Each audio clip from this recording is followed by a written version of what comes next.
মাখাটি গুরুচরণ উচ্চ বিদ্যালয়ের ৭০ বছর পূর্তিতে দিনভর ছিল নানা আয়োজন। সাবেক ও বর্তমান শিক্ষার্থী এবং শিক্ষকদের মিলন মেলায় পরিণত হয় পুরো ক্যাম্পাস।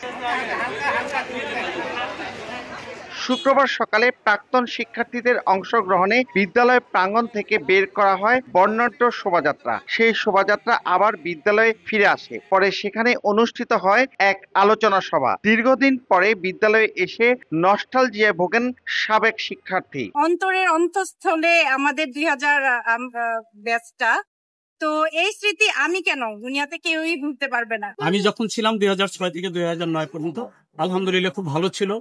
মুন্সিগঞ্জ জেলার ভিতরে আমাদের একটা ভালো অবস্থান ছিল। 2008-এ আমার স্কুল থেকে জুনিয়র বৃত্তি পরীক্ষা 8 জন পেয়েছে, যার অনুষ্ঠানে শিল্পকলা একাডেমিতে আমি সম্মানিত হয়েছিলাম। কি বলবো সেটাই খুঁজে পাচ্ছি না। দীর্ঘদিন পরে মানে এত এত কাছের মুখ, এত তো প্রিয় মুখগুলোকে দেখতেছি। আমরা উদ্যোগ নিয়েছি, এই উদ্যোগ নিয়ে যে আমরা আজকে আমরা শুভ উদ্বোধন করলাম। মাধ্যমে প্রথমে যে উদ্বোধনের সাথে সাথে যে আমাদের 70 বছরে যত ব্যাচ আছে সবাই আসবে। সারা দেশে শিক্ষা ব্যবস্থা খারাপ, কিন্তু এখানে আমরা রিমোট এরিয়াতে থাকাতে আমাদের এই শিক্ষা ব্যবস্থাটাকে কেউ যে উঠে ধরবে সে ধরার উদ্যোগটা নেই। 500 বছর ধরে প্রাচীন বাংলার রাজধানী ছিল এই বিক্রমপুর। তখন শিক্ষা নগরী ছিল অঞ্চলটি, কিন্তু এখন সেই সমৃদ্ধ জনপদটি শুধুই ইতিহাস।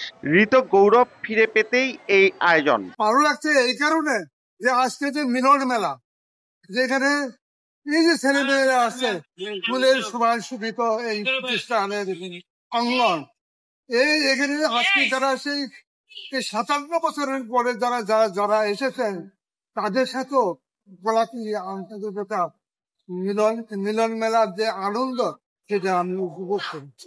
প্রতিষ্ঠান হিসেবে আমি বলবো যে এটা তাদের জন্য একটি গর্বের, এত চমৎকার একটি বড় আয়োজন করেছে তারা, এবং একই সাথে তারা নিশ্চয়ই গর্ববোধ করতে পারে এত বড় বড় এলামনাই তাদের আছে।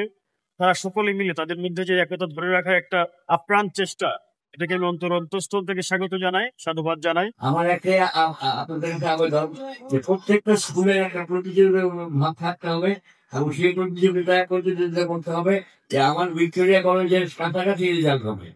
আমার যে কোনো কলেজ হয়, যে কোনো স্কুল হয়, স্কুলের রেজাল্ট যেন সমান সমান হয়। আজকে সেটাই আমার আপনাদের একটা বড় চাওয়া ও আমার বড় পাওয়া।